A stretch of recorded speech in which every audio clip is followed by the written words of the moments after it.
So today we have Holden Calais V8 engine. We have the check engine lights on over there.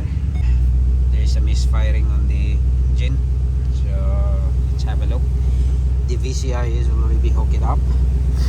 Then we will scan first what DTC we can get.